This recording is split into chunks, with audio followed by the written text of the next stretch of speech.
A few years back, I was 10 sprints in to a project with only 2 more sprints before final delivery. I received a disturbing email from the chief technology officer accusing the project team of going beyond the scope of the project, which would result in a 4 to 6 week extension beyond the funding window.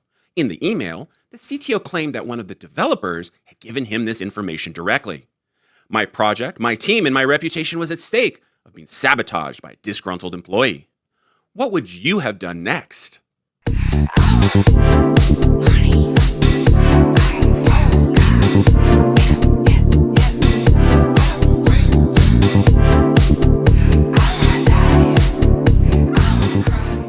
Welcome back to another episode of Project Manager Wisdom. I hope to earn your like and your subscription. I read every comment and appreciate the time you put into them. Getting wrapped up in a personal vengeance or an individual's grievance with the management team is not something a project manager signs up for. But unfortunately, it is something we have to deal with. When I first read through this email from the CTO accusing the project team of going beyond the scope and beyond our authority, I wanted to jump through the screen and strangle somebody. Yes, it was an emotional response, but I would guess most of you out there would probably have felt the same. After I gave myself a few minutes to cool down, I read the email again and tried to interpret what was happening between the lines. I suspected I knew the exact employee that was up to this mischief, but I had no evidence, and what was more important was to address the situation with the CTO. I immediately rang up the CTO and let him know that I was very concerned about the accusations, and I did not believe we were outside the scope or at risk of going over budget. What I did not do was ask for the name of the engineer or the specific details or accusations. Instead, I asked the CTO to give me 24 hours to get to the bottom of the situation, to provide him an assessment of what was going on.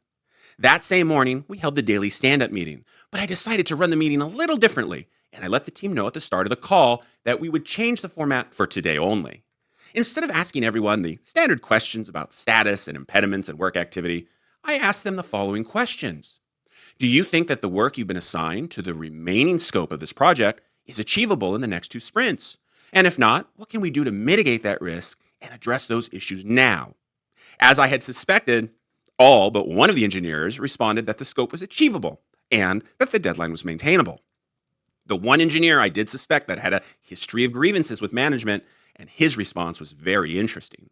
He stated he was concerned the scope was well beyond what was defined in the project charter, and that this specifically, several of his deliverables due in the next sprints were not in the original scope and should be removed from the project. At this point, I understood what was happening.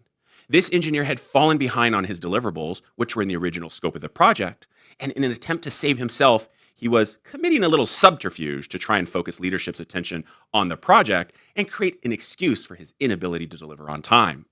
After the daily stand-up, I had a very difficult conversation with the key project stakeholders, informing them of the email from the CTO and my suspicions, along with the response from the daily stand-up of that suspected engineer. Collectively, we made a decision not to descope the project, but instead to reassign those remaining work items from the one engineer to other engineers on the team, and we authorized some overtime for them to complete the work.